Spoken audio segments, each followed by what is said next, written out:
All right, we're live, and I don't have our intro video. So, David, Well, hey, you're up.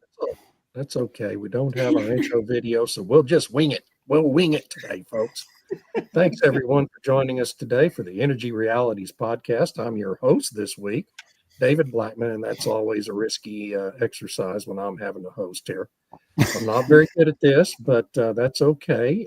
With me today are Irina Slav from Bulgaria, one of the wittiest and most prolific energy writers out there. How are things today in Bulgaria, Irina? Great, David. Thank you. We have a real November day with Oh, good. overcast skies and single-digit temperatures. It's like it's winter. I love it. I love it. Well, yeah, it's 60 degrees in Texas. I'm having to wear a heavy coat. I'm freezing. Tammy Nemeth is today in the UK. I see at home in the UK. Correct? Is Keir Yep, that's Starmer right. behaving? Is Keir Starmer behaving, Tammy? No, well, no, No. no. And hey, it's autumn and it's a wonderful period of Dunkelflaute.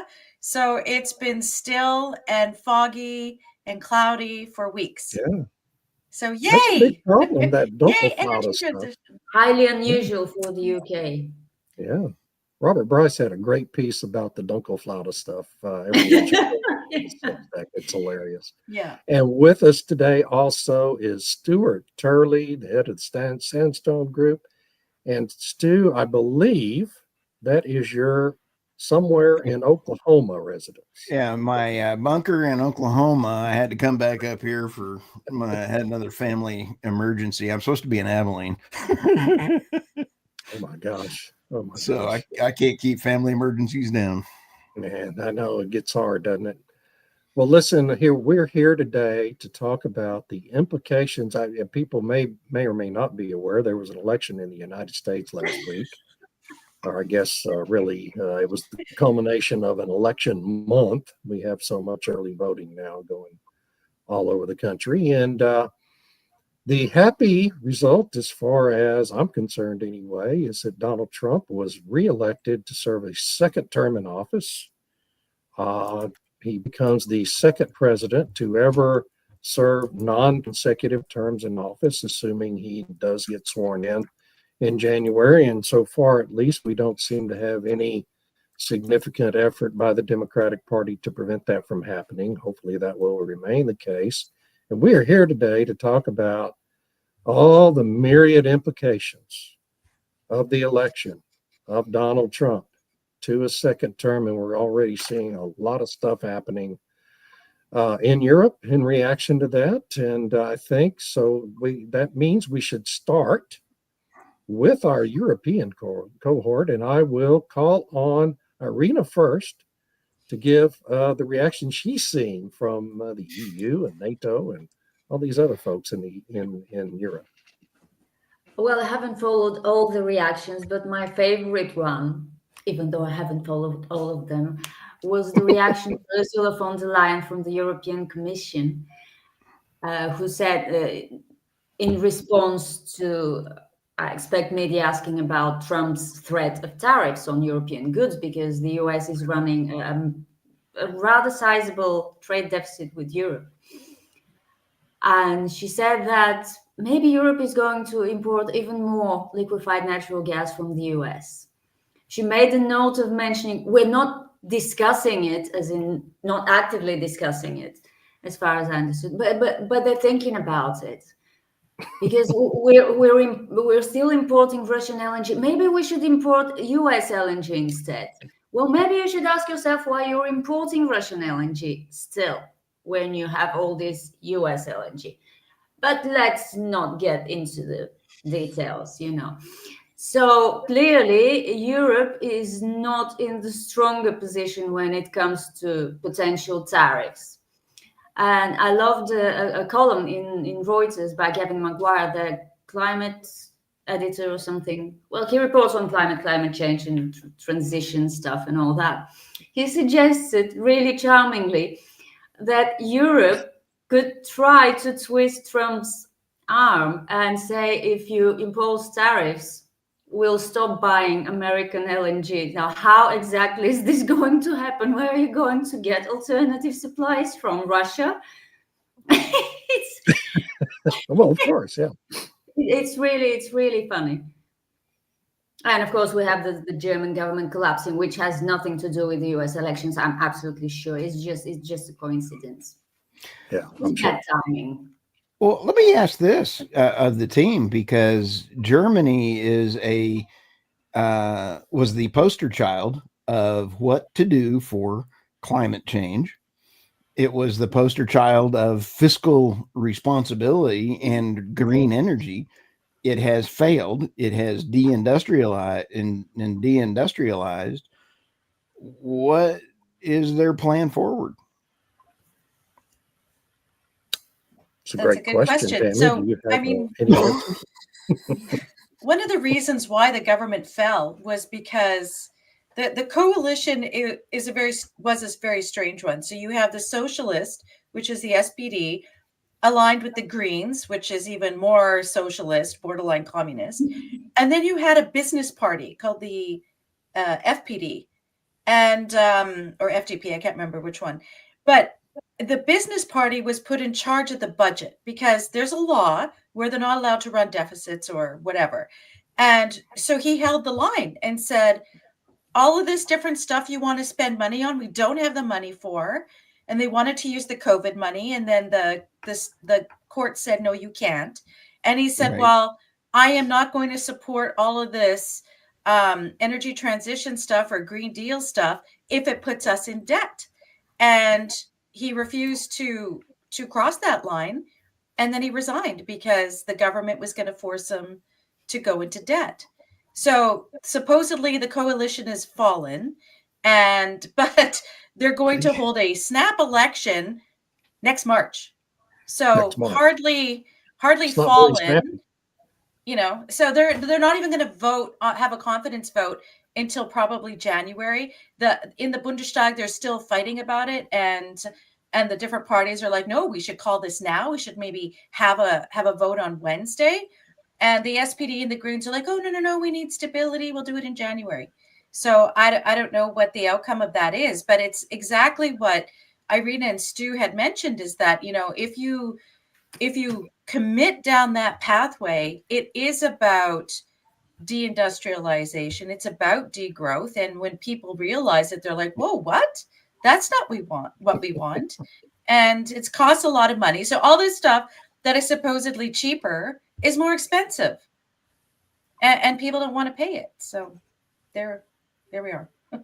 So, They I probably mean, need hasn't time to Germany, make sure- Yeah, sorry. They probably just need time to make sure the AFD doesn't win with a landslide. Yeah. Sorry, David. so no, it's fine. I'm curious, hasn't Germany had to go into some level of debt due to all of the green energy subsidies that they've had going on? I guess not, huh? Yeah, well, it's complicated. I call it magic accounting, but I think there is a certain line they cannot cross legally. But who knows, when a government's in trouble, will they cross that line? And Yeah.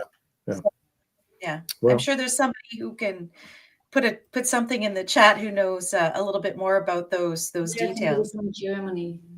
yeah, I really There's a feel quick- bad. There's a question about electricity cost in Bulgaria. I'll just bring this up here. So Robert Bryce, in his recent article, Germany is dunking up. So Bulgaria with the lowest residential electricity costs. Would Irina kindly explain why this is the case? Yes, I would. I expect he means, I didn't have the time to read it. If he means electricity cost in absolute terms, ours are probably among the lowest because we have a cap. It's similar to the UK cap on residential electricity prices, aimed at preventing widespread energy poverty. And this gets revised when the national regulator or something, there's so many of these agencies, asked to raise this a bit, but they're really careful. And we do not have a liberalized market for residential electricity consumers. The market is completely controlled, which is how they're keeping costs relatively low. The problem is that relative to income, we have some of the highest electricity costs for residential users. So, it depends on how you account for it. But they're trying. The last half a dozen government hopefuls have been pushing for liberalization of the residential electricity markets. And I really don't want to see this happening right now with all these wind and solar and all the rest of it. After we build the new nuclear power plant, okay, go on and liberalize it, but not before that. So I hope this answers your question, Sabi. Well, I was interested at Ursula von der Leyen's comments right after the election that she had had a phone call with Trump, and they had discussed LNG from the United States and to replace what apparently Germany and some other countries have been bringing in from Russia, despite all the ballyhooed sanctions that they put in place. I thought that was really interesting. I wonder too how Germany must have felt about our election campaign, given that the candidate for the Democratic Party, Kamala Harris, was almost certain to make this quote, pause in LNG export permitting in the United States a permanent feature of policy. I mean, I think everyone really knew that was the plan going into that thing. And now, of course, in the wake of the election, we have news out of the Energy Department that the DOE is rushing to complete this ridiculous study that they actually did in 2022. They buried that report that they already did. Right. They lied about it. Yeah. I mean, did I just say they lied? The government lied? That's basically what the entire energy and climate policy is in the United States, is just a series of lies, and that's unfortunate, but that's what it's been for 4 years. But now, the United States. Go ahead. If I could jump in about the LNG and European Union issue, honestly, I think, did von der Leyen say that as a means of leverage? So it's like what the other reporter guy said. If you can get America's LNG industry to be dependent on the European exports, then that's leverage to say, well, you need to bring in these different climate measures. They want to extend eventually the carbon border adjustment mechanism to imported fossil fuels, natural gas, oil, whatever, at some point, probably within the next 5 years or so. So I think they want to use that as leverage, because I was thinking when she said that, well, what happens when the Russia issue is solved? Are you saying then that you're not going to deal with Russia at all? Is that what they're saying? That they're going to not import anything from Russia once all this is over? They really try to believe that, I think. Yeah. Can they really prevent that at the EU, though? I mean, these countries, Germany's government is notorious for wanting to deal with Russia on energy. They've done it for decades. I mean, this Russia-Ukraine thing is probably going to be resolved in the next few weeks.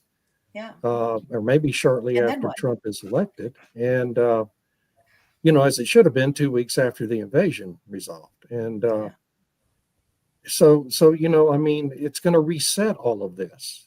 And yes, Russia has found other markets for its oil and gas, with India and China leading the way on that. But, Russia will deal with anyone. Those companies are semi-autonomous, and they will deal with anyone who's willing to pay the price of dealing with them. And, Germany and some of these other countries have shown a perfect willingness to do that. Nothing has really changed about the nature of the Russian government, even with this war happening for the last couple of years. And so does the EU government really have that much leverage that they could prevent some of these national governments from going right back to dealing with Russia on energy? I don't think they do.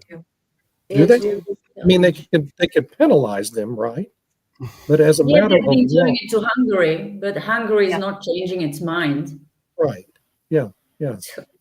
So I mean, it depends on how dependent the country is on the EU transfer payments, right? So and there's certain laws that the EU puts forward, and then it's up to each state to adopt those laws into their national law. So if the EU were to pass a law regarding that, then as part of being the EU, in the EU, the nations would also have to adopt those laws and put it into their law. So it depends on how far they want to push that. Patrick brings up a great thing here. Trump already spoke with Putin and Zelensky. Wouldn't you like to be a fly on the wall during those talks? But just Patrick, the first one. You are brilliant, Yeah. and I was about to say that. So I think my Zen with Patrick is right on because I'm sitting here going, why would you have Elon Musk on a phone call with Zelensky?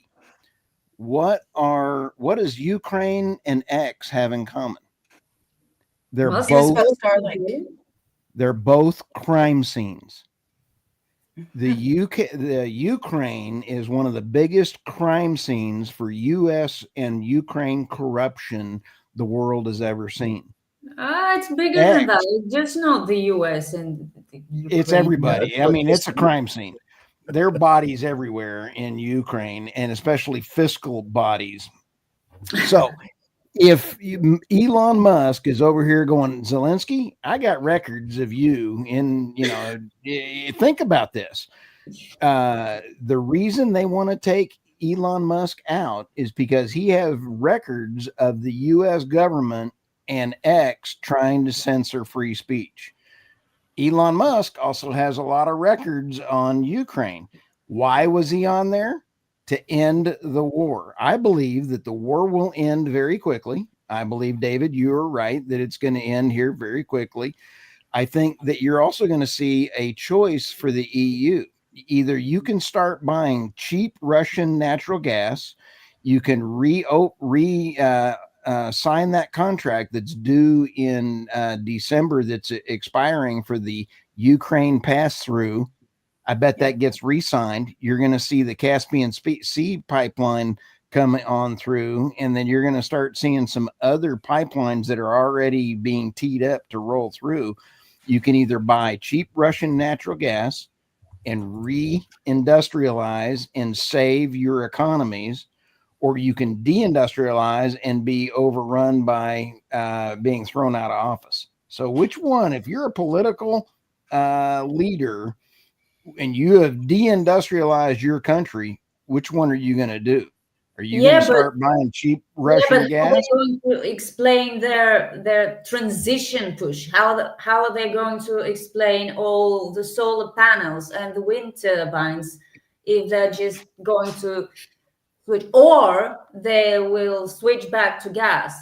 Well, not switch back, but increase their gas consumption in order to avoid total economic annihilation, and then pretend nothing happened. Right. That's a possibility. It is a possibility. The question about pipeline gas from Russia, though, is a good one because, as much as Ms. von der Leyen was saying that, we can get LNG from the United States cheaper than we can get it from Russia, which I suppose may be true in some instances. I mean, U.S. LNG doesn't come cheap. Yeah, it's going to be a whole lot cheaper to take that Russian gas via pipeline. It's going to be maybe 20% of the cost of LNG. And so there's going to be a tremendous economic incentive for all these countries to be willing to approve new pipelines and reactivate, keep the one that goes through Ukraine active. And I just really think once this war ends, it's going to be, there's just going to be tremendous pressure on the EU to relent on this issue. But I don't really understand the politics over there. I think it's pretty funny. I'm sitting here looking at the StreamYard deck. Mm-hmm. My ex just went down and StreamYard just said, by the way, we cannot be streaming to Stu's X account. So even though I just gave my little speech, X is not totally free. They didn't like what I just had to say. Issue. Oh, sure. Right. If anyone's lost it on Stu's, mine's still active. but yeah, that's weird. That may be a StreamYard decision, not an X decision. Or you should not Yeah. have mentioned Elon Musk and the Ukraine in the same sentence, Stu. Probably. I think it's pretty funny. Yeah. I did get contacted by several of the agencies with letters that will remain unnamed, and my systems have been attacked direct. So I know for a fact that they have been attacking me. Oh, Nathan Nathan Hammer says says he's still working on watching it. on that. By the way, Cool. Nathan had a longer comment prior to that. Could one of y'all put that up? I can't. I don't have access anymore for some reason. Elon Musk and Trump can be on a yacht or on an island with a golf course, but they choose to fight for the country instead because they see through the baloney of the left and absolute corruption that has come to light. We need to keep these guys safe. Yes, you're right about that. I think that's true, and particularly true of Elon Musk, who is the wealthiest man on earth, doesn't have any real business incentive for doing what he's been doing. And of course, neither does Trump. He lost $2 billion of net worth during his first term, and he'll probably lose more net worth in a second term as well. So that's a solid point, and I think people should keep that in mind when they read all the criticism of these guys as acting from their own self-interest. This simply is not the case, and it's certainly not in the interests of Tesla and the other companies that Musk has created and owns. Yeah, it would have been easier for him just to suck up to the Democrats and make sure that those EPA and other FCC investigations or whatever, that all that crap that he has to do, like putting headphones on a seal to see how it reacts to sonic booms. I mean, really. Oh yeah, it's just insane. Bizarre stuff. Yeah. Yeah. So just from the U.S. perspective, I want to chime in too that Trump's election means the following. It means that we're going to have a renaissance in the oil and gas industry, at least in terms of favorable policy. I don't think it's going to mean a big shift in the business plans of these big companies that are making overwhelming profits from limiting their drilling activity and increasing production through technology improvements and acquisitions. So I don't think you're going to be seeing a big drilling boom anywhere in the United States as a result of this.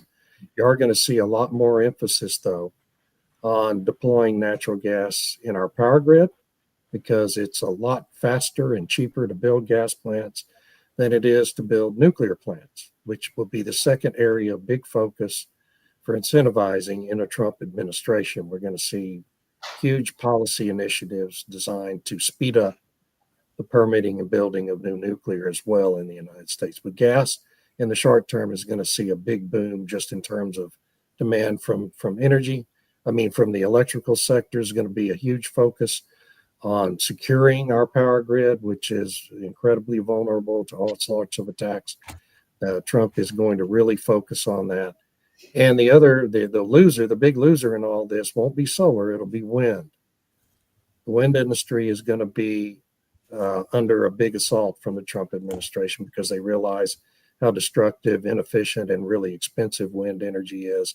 And there's nobody on the Trump team that's in favor of continuing to incentivize wind in any form. And I think you'll see the idiotic offshore wind program come to a rapid halt as soon as Trump takes office. Well, he promised to ban it on day one. Yeah, and he should.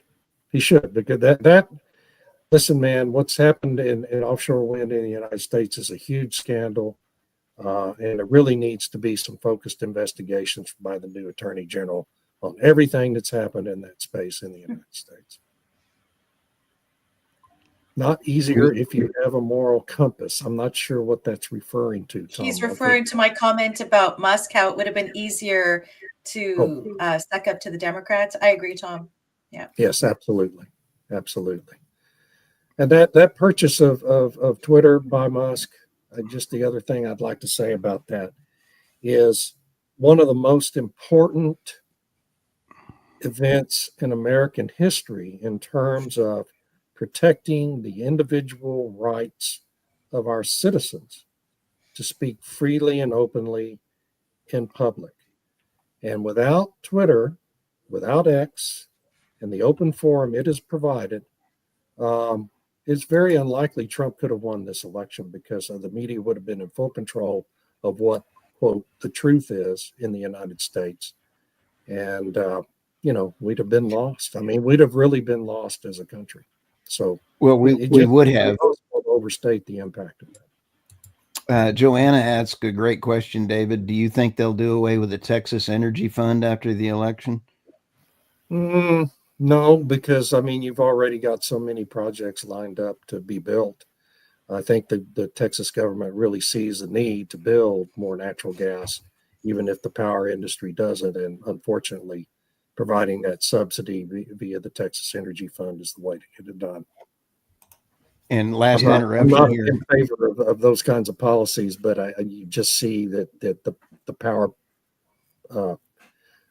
power plant sector in this state is not going to build natural gas without that incentive. I got to give Nathan Hammer a shout out because this is very Irina-like comment that is very good. It's ironic that big tech companies who think green energy and solar and wind is the future aren't using it to power their AI data centers. Nathan, well done. I think that you just picked up on Irina's sense of humor. It's a really obvious conclusion to make, though. Yeah. It's perfectly correct. And yeah, they do try, Nathan. They do try. They just can't swing it. They just use it as an offset. So they'll invest in the wind and solar in order to have that on their books that they've made those investments, even though they would never use it for their own thing. And by the way, that whole use scam has carbon offsets. So yeah. I also anticipate that the Trump administration is going to mount a big assault on all this ESG nonsense and any public policies that have been based on that during the Biden years. Well, it'll be interesting what they do with the Inflation Reduction Act. Are they going to be able to gut certain parts of it? Will they keep elements of it? Will they get rid of it all? Who knows, right? I mean, I think that'll be a very interesting thing. I've read various commentators talking about what those prospects are. What do you guys think? Well, I think they'll take a piecemeal approach to it. They won't. He doesn't have a big enough majority in either house to sustain a full repeal. But did they get majority in both houses? Pardon? Did they get majority in both houses? Yes, but they're going to be pretty narrow. We're going to have 53 to 47 in the Senate. You're going to have a 5 to 10 seat majority in the House, and there's all these rhinos that you can't rely on in both houses of Congress. So it's the Republican Party's a mess in Congress. So it's going to be, but you can go after certain aspects of it. I think they will be able here in the first 2 years of the administration to go after like the methane tax that's in there, that's incredibly destructive and expensive for ratepayers, even though nobody realizes it yet. And they'll be able to go after subsidies for wind because it's becoming incredibly unpopular in the United States. And I think, more and more people wake up to the scam that is the wind industry every day, and that's a good thing. I think you're right about the first 2 years. I read an analyst saying that what Trump was kind of talking about before the election or during the election was that companies will have 2 years to shift their production, like manufacturing production, back to the United States. And if you have lower energy prices compared to other jurisdictions like Europe, I think you'll see a lot of companies move. And you'll have 2 years to do it. After that, if you don't move, then there'll be these massive tariffs on your operations. Now, I remember when on the campaign trail, when he was at the John Deere factory and threatened them with like 1,000% tariff if they moved their factory to Mexico. So I'd like to know if the next week they canceled that factory in Mexico. Didn't they? Yeah. It's funny how that works. But I mean, so if I could just add here, what net zero really is managed decline. It's Yes. managing the decline, not only using hydrocarbons, but also in any industrial production. And so what Trump was saying is that, no, why are we managing decline? We should be growing. We should be, bringing manufacturing and whatnot back to the United States instead of, farming it out to all of these other jurisdictions. And it'll be interesting to see if that'll be something that he pulls off, or if there will be enough resistance. And to me, that was Kamala's her concession speech, where she used the word fight 16 times. I mean, I think this whole fight thing was like a dog whistle to the activist groups, to the governors, to any of those places on the map that are blue, to start the litigation, start the pushback. I read from some of the activists who were involved in trying to slow everything down between after he won in 2016, is that we've done this before. We're just going to put the money in, get the people on the street, get the lawyers lined up, and we're just going to drag things out because he's a lame duck president. That's the mentality that's circulating amongst the sort of activist left Democrat circles. Yes, no, that's absolutely right.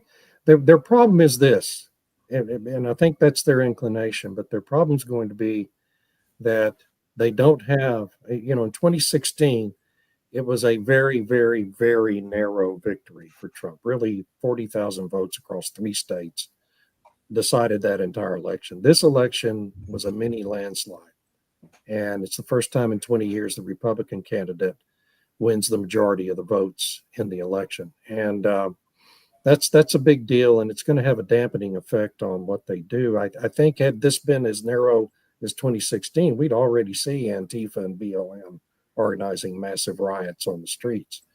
But because it wasn't close, it's really not a close election. They're going to have to be a lot more strategic in what they do. And there won't be any, kind of effort to deny him certification in the Electoral College, which would have happened in a really narrow result. So it's going to be interesting to see what the Democrats do in reaction to this, because they can either be intelligent about it and moderate themselves and have a chance of winning in 2028, or they can go full on radical again, and then it'll be really unfortunate for the country. Climate change was a real concern. Manufacturing and energy production in the USA would be totally unbuckled. We'd have the most stringent, costly, and difficult regulations in the world. Thus, we have the cleanest energy. Oh, we have the most stringent, costly, and difficult regulations in the world. Right. Yeah. Yes, that's true, Nathan, and it's something people. Hey, Laura. If all U.S. net zero policies are scrapped in 2025, will this guarantee prosperity? Laura, your friend Laura. Yeah. Hey, Laura. Will this guarantee prosperity? I don't think anything guarantees prosperity, does it? I think it would help. And I don't. No, but I think it would be better, because people won't be paying for a pointless transition. Yeah, and we would only be paying for one power grid instead of 2. That'd be nice. Yeah. Exactly. That's what I find so interesting, is this argument that, well, we'll have all the wind and solar and everything else because that's the moral thing or whatever. And then they have an entire parallel system set up because sometimes that wind and solar isn't generating enough. So for the people to say having 2 parallel grids is cheaper than just having the one efficient one. Yeah. I don't know. Obviously they failed math in school. Right. Yeah. Hey, I got this lady just dialed in just a second ago. Let me play her reaction. And when she brings this up, she has a map of the U.S. And in the map of the U.S., you can see where there's no voter IDs, but she has a great reaction. Let me play this. I haven't seen a man beat a woman this bad since the Olympics. I kind of like what she had to say. Look at that map, David. Not wrong. Yeah, I mean, that's what the map always looks like. I heard Oklahoma had no areas that went blue. Right. That is They correct. were the County. only purebred state. Actually, West Virginia did too. Same thing. Right. Every county Okay. went Republican. Texas only had, we have 253 counties in Texas. Only a dozen this time went to the Democrats out of 253. It's incredible. And Could you be know, because of all those new Texas citizens coming from California. it's the Hispanic vote is trending Republican because their communities on the border are the ones that take the brunt of the illegal immigration. You know, the invasion that we've had for 4 years has really alienated those When voters. my brother on was an emergency room doctor, I would go to the hospital and I would see he'd be on the night shift and there'd be Hispanic families lined up. When an Hispanic family lines up, the aunts, the cousins, the third generation, I mean, everybody shows up to the emergency room as a family. That is critical. I mean, when you take a look at that, and that's what's changing. Family values matter, and the destruction of the family nucleus by the left is a backlash. I do have a video of Eminem. This is the only Eminem song I've ever really liked. And we're seeing this around the world with all the world leaders calling Trump.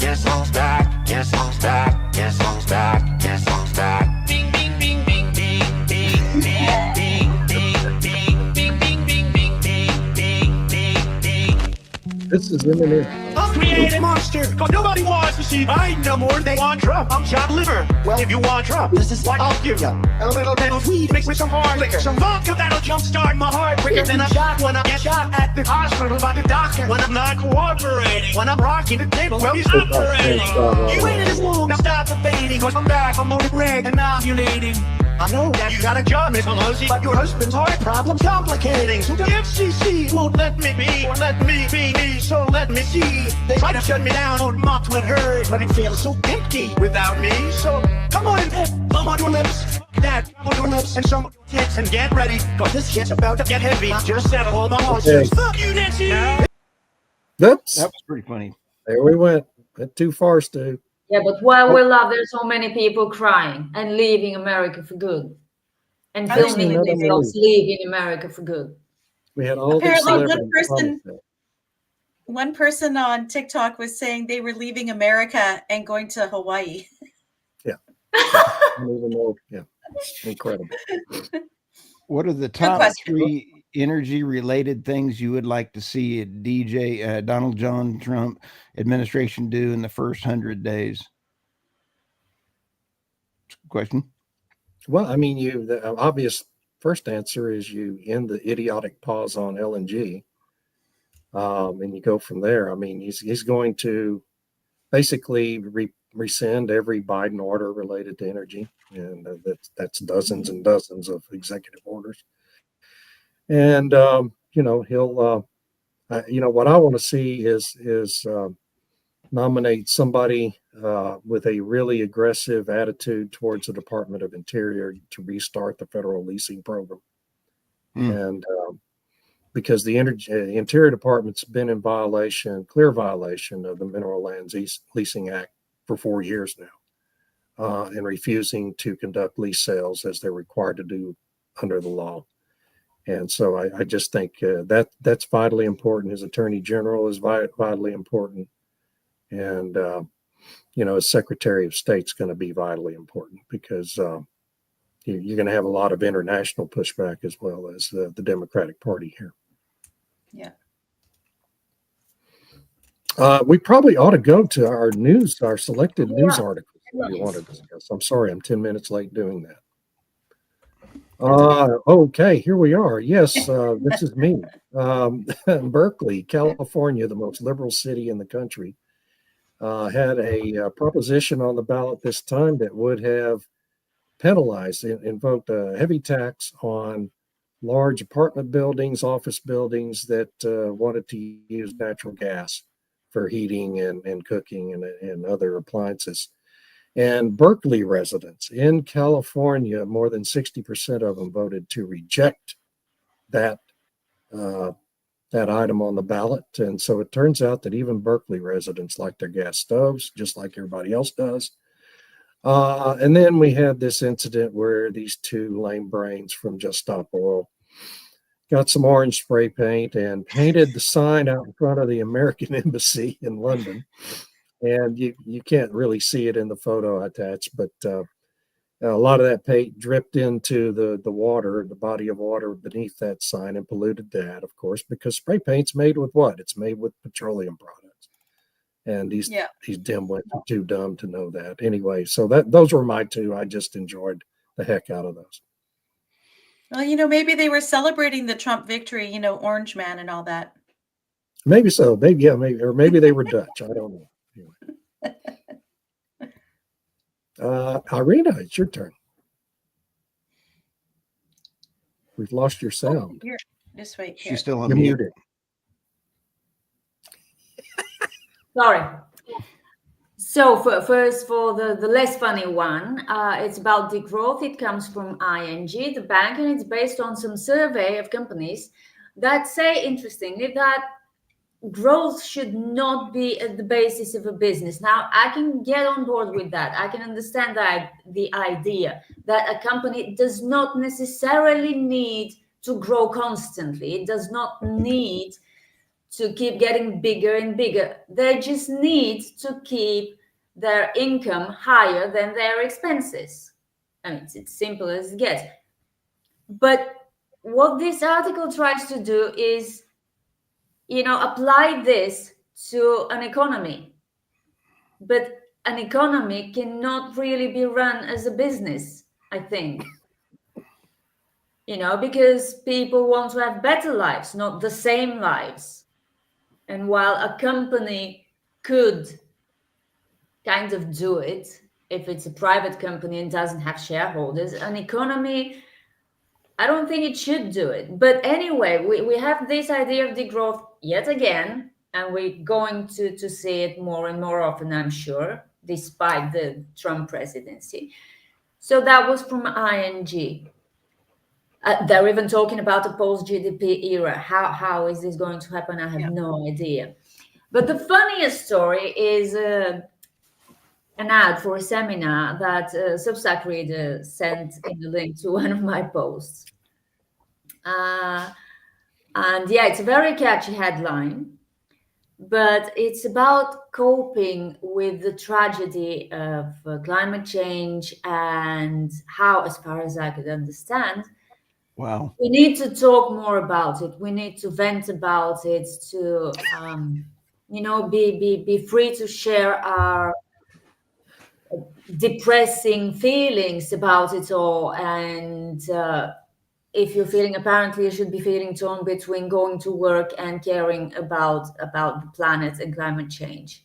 wow. Irina, and how to affect change, right? How to change the attitude of the company you're working with. That too, yeah. And it costs £285 to attend this seminar, or an early bird price of £250. And you've got two lecturers or whatever. One of them is a climate psychologist. Wow. Of course. The other was a climate something. I'm sorry, I forgot the journalist. A climate journalist. Thank you. Irina, breaking news. Irina, this is breaking news. They just hit my Twitter feed. They just released the last year's feed from this. So hang on. This is important. Unbelievable.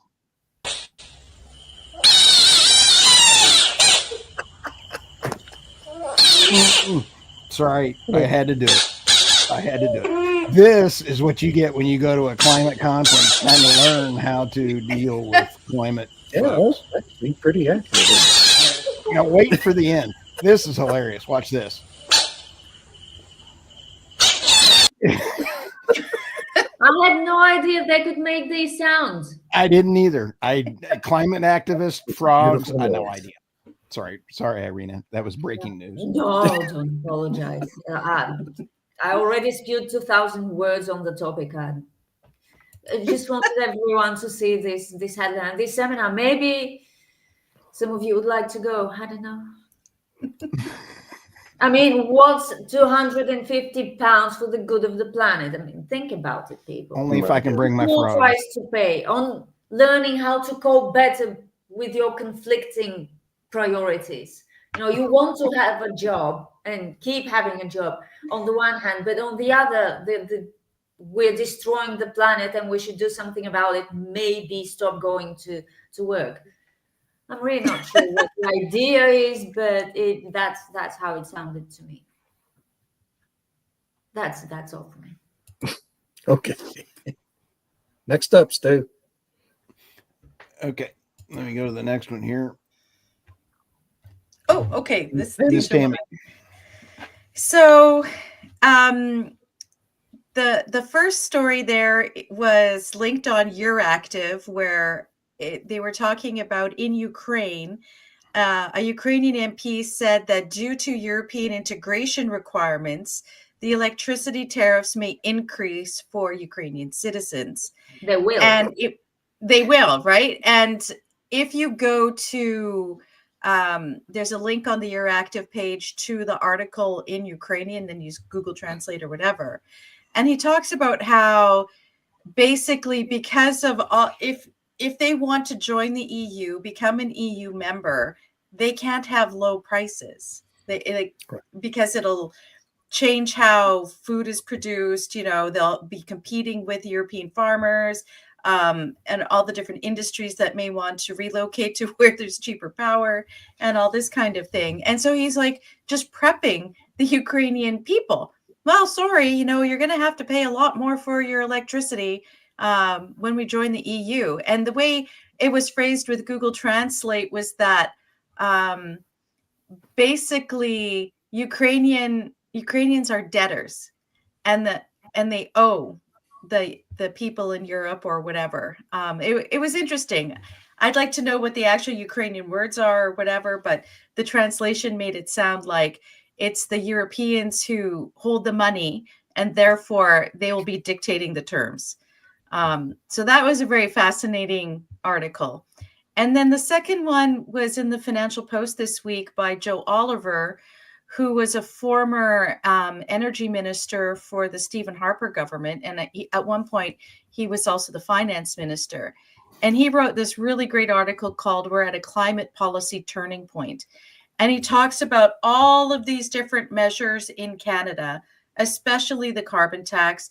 Last week, Canada just announced an emissions cap only on oil and gas production in Canada. So it's before it was, oh, no, we won't do a cap. We won't tell you that you have to limit how much you're producing. But now we're going to put this emissions cap in, and we're not telling you have to reduce production. But the only way you can reduce the emissions to where we're limiting them is by reducing production. Right. So he goes into he makes some very good points on where Canada is with respect to climate policy, and says a lot of very sensible things. So I highly recommend people check it out. And now that Donald Trump has been elected, this has profound implications, not just for Europe, but for Canada. So it'll be interesting to see where Canada goes now that the United States is going to be basically unleashing productivity, and Canada's productivity is in decline. Boy, oh boy. It's just like invoking a tax directly on Alberta, isn't it? Yeah, absolutely. Yeah. They try their best. Can I just say about the Ukrainian news? We had this as well by pro-European politicians when we were ascending into the European Union. The message was essentially the same. The EU is going to give us some money, so shut up and do what you're told. Right. Yeah. Yeah. By the way, Tammy, is this fellow a member of the Ukrainian parliament or the European parliament? The Ukrainian parliament. Ukrainian, okay. Yeah. What a bunch of wasted lives. I mean, with the whole war. Sorry. Well, if I can just add here, today, The Prime Minister of Britain, Keir Starmer, and the President of France, Emmanuel Macron, are having special meetings on trying to convince Joe Biden to allow Zelensky to use American missiles on Russian targets. Are they really in that much of a rush to start the Third World War? It It's would their last seem chance. so. At least that's the Question. report. They're running out of time. Yeah. Yeah. It's their last chance. What do y'all think about, since we went there, I wonder what people think about the head of NATO. What's his name? I'm forgetting his name. Mark Rutte, the former saying Prime that Minister of Netherlands. Yeah. Yes. And he was quoted as saying yesterday that if Trump surrenders Ukraine to Putin, he will force the United States out of NATO. Now, this presents me, in my view, Sure. with a couple of problems. I don't think it's up to the United States to surrender Ukraine to Putin, period. This is NATO's proxy war with Russia. Yes, the U.S. has funded most of it, but this is official NATO policy. And who does he think is going to continue to fund this proxy war if he kicks the United States out of NATO? I mean, it's just the most mind-boggling quote I've ever seen in my life. It's just, I mean, has that been getting any play in Europe, in the European I haven't media? heard about it. No. I read the headline this morning, but it hasn't really been getting too much play. But, what does he mean by surrendering Ukraine? Yeah. Does he mean the whole country, or does he mean those particular areas that Russia went into? The potential deal that they're talking about is the land that has already been captured by Russia, plus an 80-mile demilitarized zone to be monitored by the UN rather than NATO, because then there's also going to be a limitation of how soon Ukraine can join NATO. So is it 5 years or 20 years? I've seen 2 or 3 different articles based on when they can limit Ukraine to join NATO. Personally, I think that the UN needs to be thrown out of the United States, and the United States needs to no longer support anything to do with the WHO, the UN, or NATO, in my opinion. Let them fund themselves. Yes. And by the way, the Russians have a condition for the Ukraine to never join NATO. So how's that going to work? Or they're just not going to ask the Russians because the Russians are losing so badly. These people live in fantasy lands about energy, about geopolitics, about everything. That is true. They strongly believe that what's in their heads is actual reality, which it isn't. Yeah, and if Biden allows Ukraine to use American missiles to shoot into Russia, then that's just, I'm not sure that's not actually a criminal action in the United States. So that'll be interesting to see if he does that. I don't think he'll do it, frankly. I don't think he will. I don't think he will. I saw one where the neocons in the United States are trying to get Biden to step down, bring Kamala in as president, and then have her sign the documents to allow those missiles to be used, declare World War III, and then go ahead and declare martial law and not allow Trump in. Good grief. Wow. That's convoluted. Unbelievable stuff. Biden's not going to do that anyway. No, you can't buy this kind of entertainment. COP29, Tammy, you said earlier, and when we were warming up in the green room here, COP29 in Azerbaijan, senior official at COP29 climate change conference appears to have used his role to arrange a meeting to discuss potential fossil fuel deals. The BBC reports. Well, they did that last year too. I mean, so that's what I thought was so funny, because they had somebody from, what is it, Global Witness or something, go undercover and do a sting operation with this guy. I don't think it was what's so secret about that? I mean, I think the guy is their assistant energy minister or something. I don't know, but he's involved in energy. Of course, he's going to be trying to do deals. Just like, okay, so if a wind company goes there and is trying to secure deals with different countries, that's okay. So I don't quite understand the outrage. I don't either. I think it's kind of fun. The next It one, offends green sensibilities. do what, David? It offends green sensibilities. Anyway, I'm sorry. German president hits man on head over Nord Stream. What? German tell us more. President Frank Walter Steinmeier allegedly assaulted writer Marco Martin over his criticism of the Nord Stream gas pipelines, Bild has reported. The outlet said the incident occurred after Martin called out the veteran politician for approving the projects during his prime foreign minister, the Nord Stream 1 and 2. I think I just got tickled. I really enjoyed it. Was there assault charges laid, or like did it detail the fight or what?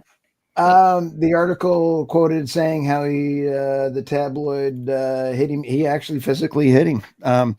The other thing is how Trump's second term could derail the clean energy transition. I don't think it's Trump's second term that is going to derail the clean energy transition because, quite honestly, hydrogen, wind, and solar are not clean.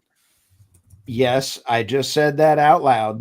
They are not clean. They are going to derail themselves because the global finances are not fiscally capable of sustaining it. Yeah. AI is making sure of that. So, and they're too impactful on the landscape. Local communities, just increasing. It's not just in the United States.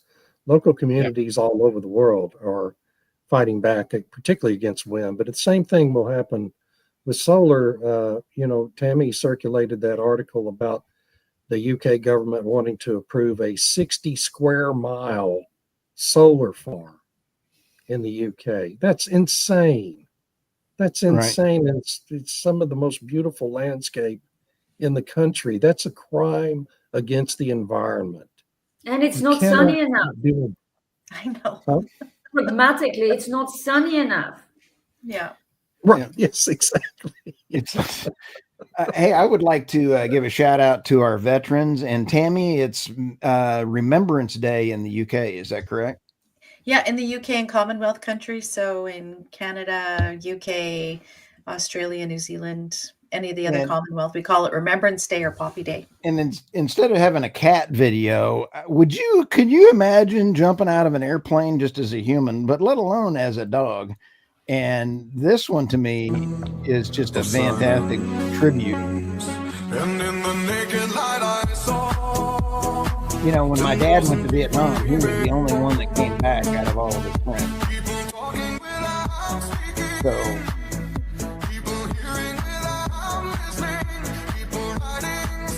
what would that dog be thinking? Oh boy, I'm getting a treat when I land.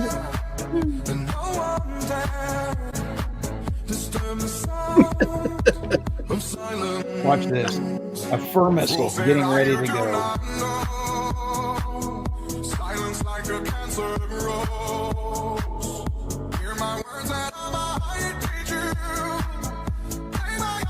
You're right. I would agree with it. Yeah. As we watch this last bit here, look at that. How would you like to have your arm chewed up looking through those goggles into that dog's eye? What a great tribute. I agree with this comment. And the biggest obstacle to the mega movement is not the Democrats, the uniparty Republicans. We still have all these Republicans that are about ready to try to stonewall the next speaker of the Senate. And it really infuriates me. I have been a Republican all my life, and I am now tired of all of the rhinos in the United States. Get them all out and go away. Retire, take your corrupted money, and go away. John Thune would term limits. Yeah, term limits. Term limits. Can I add something that you on Stu's article about the German president punching the guy? What a couple of weeks ago, a Labor MP punched a constituent who was complaining about the various taxes and stuff that the budget came in. The constituent looked away. He got sucker punched and then kicked when he was down. And almost nothing has happened. They had a tribunal set up to prosecute people within 24 hours during some protests over the summer. And It's here they've social got media. all this video of the guy getting, punched and kicked or whatever, and nothing happens. And Yeah. so what's going to happen to Steinmeier? Is he going to get charged? Is he going to go to jail? Shouldn't he lose his position for doing that? Certainly. I mean, Absolutely. double standards, where's justice? Where are all the people calling for justice? They're the masters of double standards. They certainly Yeah. are. And they have the What a- support of the media so they can get away with stuff like that. Anyway, we are over time at this point. Thank you, everyone, for joining us. Thank you to Tammy, Irina. Yeah, I can't pronounce names. Irina and Stu. I'm sorry. I apologize. And salute to all of our veterans all over the world. Thank you for your service, folks. And we will see everyone next week. Thank you Have so a much, good one. everybody.